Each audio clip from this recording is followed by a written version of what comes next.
And I think a lot of times in entertainment, especially with star-driven entertainment, we lose the idea that, like, it is us doing this. We are only as good as our collaboration.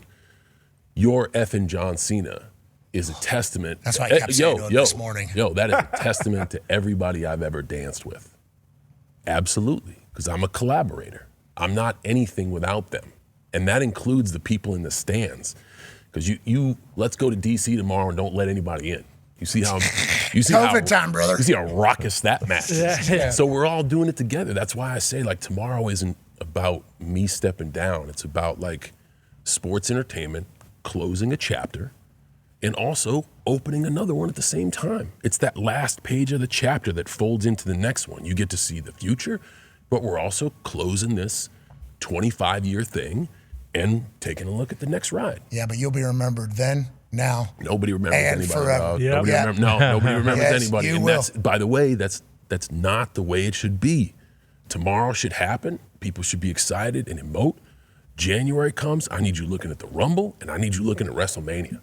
Because that means you're excited about the business. And in actuality, if you're excited about the business and the superstars in it, that makes every accomplishment meaningful, which makes a number like 17 meaningful, which brings me up casually in conversation when somebody's chasing down 17 and when somebody gets 18.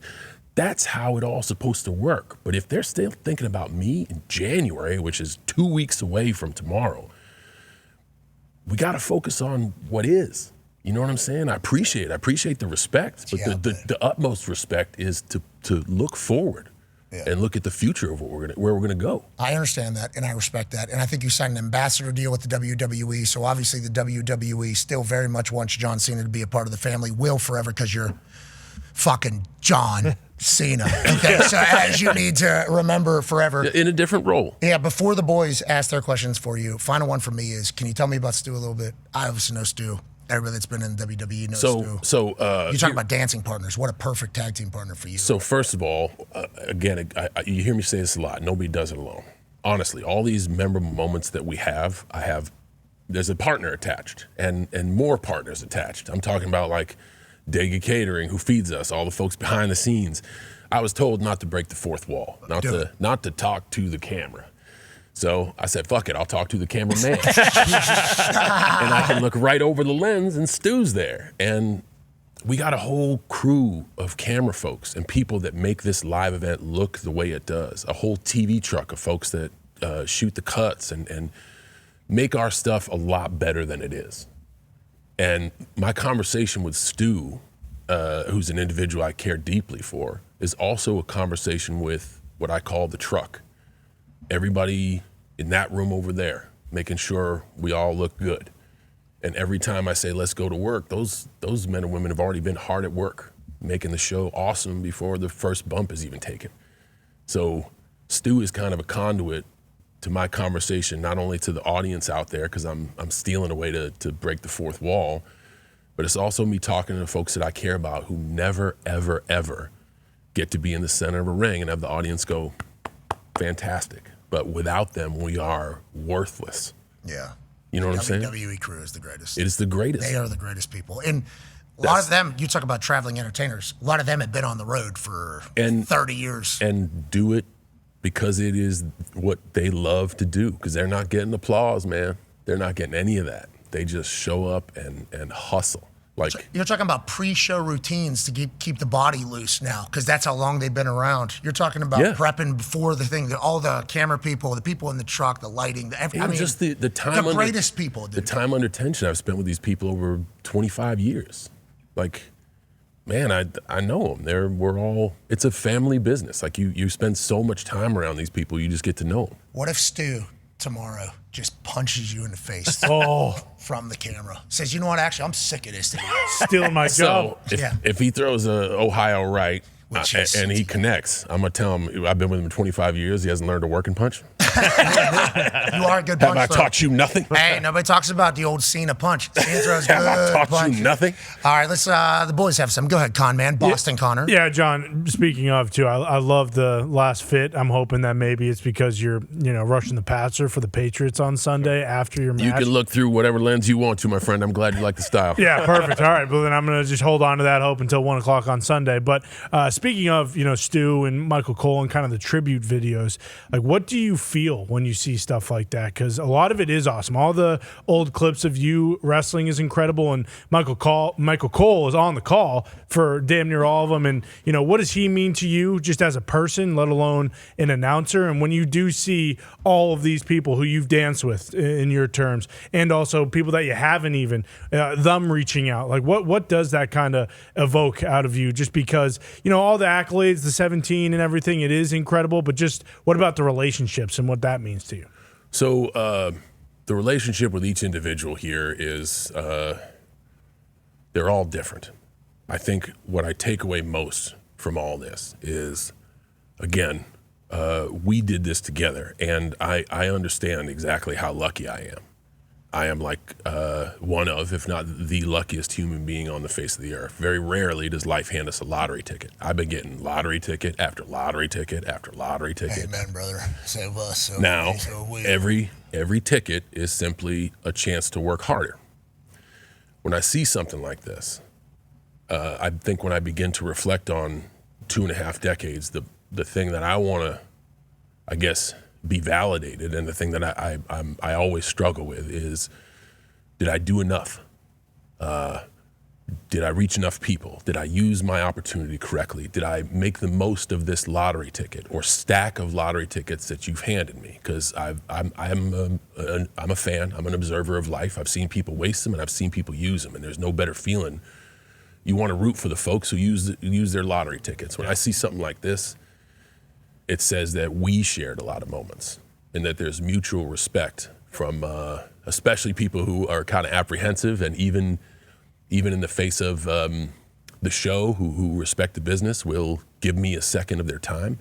It means the world to see all this, because it means hopefully I did okay with my lottery tickets.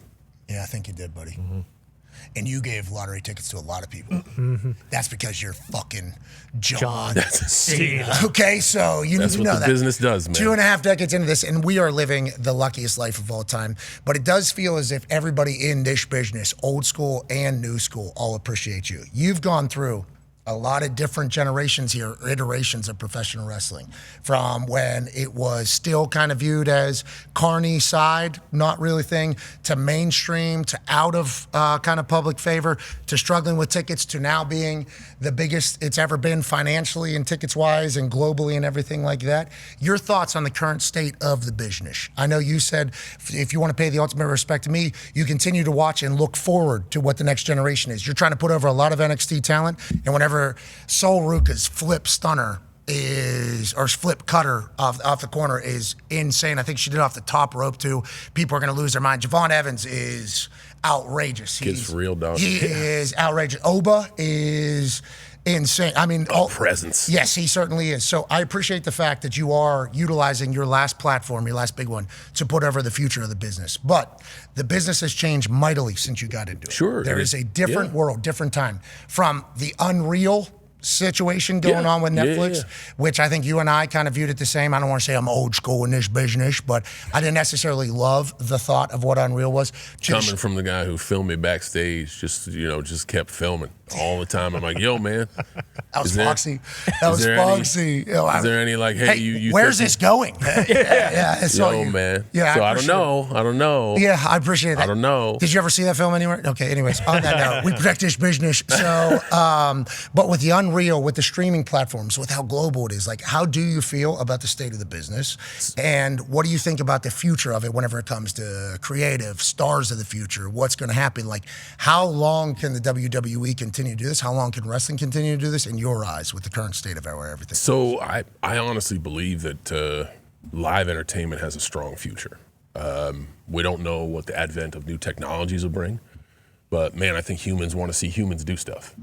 And I think WWE and sports entertainment's in a real good spot. I think people like getting together in groups, and the more we do this all day, the more maybe we want to get together in an arena or stadium and just emote and lighten our backpacks a little bit. I think WWE is in a great spot to do that. The talent roster is deep. I mean, we used to look to the bullpen. It used to be only a couple guys on the bench. Now we got people elbowing for spots. Like, we are deep, and it has never been a better time. If you're one of the active participants, it's never been a better time to be a WWE superstar. You get paid the most it's ever seen to train. You get paid the most, numbers that I couldn't even think about. The guys are making now to draw money. I mean, it is, you can make a vocation out of it in a short period of time. It's approaching that athlete's window where if you do your 5-year deal, if you do the small 3-year deal and then an extra one, gosh, you will never know want. And it used to be more incentivized. I think they're taking better care of the talent, but who's to say if that is good or bad? I prefer to be incentivized. I prefer to like go out there and create interest, but I don't know because I've never been on the other model. We're working less events. I prefer to get that in-season groove, but I don't know the alternative. And I love the create more demand, which creates more excitement. Like, everything has a good explanation behind it. I'm not the biggest fan of Unreal, and I've told the producers of Unreal that, but I also say, hey, just because I don't like it doesn't mean it isn't right. The business, the consumer wants more, and they want to show behind the scenes. So they're just going off of what they know, and we're trying to give the consumer what they want. I saw every episode, so who's really wrong? And I'm excited for season 2, so who's really wrong? But just because it makes me feel uncomfortable, if it's a success, maybe I got to look in the mirror and ask myself, okay, what about me doesn't feel comfortable with this? There's what I love about, to answer, never been a better time than right now. There have been the golden era, the boom of the attitude era. This is like sustained, incredible growth through all platforms and expansion and more content and allowing people to get out there and do what they do. There's never been a better time. The way we recruit is different with the NIL program, so we can get people who maybe you didn't love wrestling all your life, but you can be drawn into it and fall in love with it as a second mountain. It is incredible. And what I love about it most is I was always taught in the business, especially when I started gaining traction, swing big. Do not be afraid to swing big. And just because I personally don't get a lot of the swings, when I hear a comment like, I'm old school, what I hear is, I don't want to adapt. That's all I hear. I like the way it was, and I don't want to adapt. And if you want to look deeper into that, you can be like, okay, well, really what I'm saying is like, I like discipline, or I like coaching this way, and I'm not accustomed to this way of how we're doing it. I get all that. We can dig deeper on everything. But when I hear somebody say I'm old school, it's they just don't want to adapt. They like what was. So it's time to move on. As far as being in the business, never been a better time. But here's the kicker.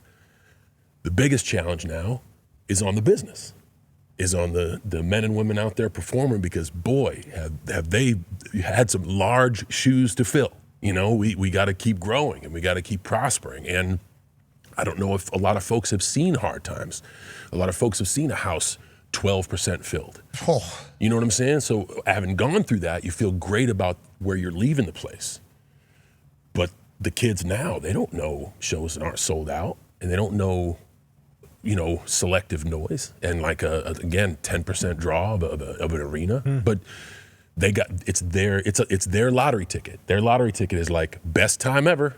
Work hard to keep it up. So I'm interested to see where it goes. I mean, consumer chatter is an all-time high. Engagement's at an all-time high.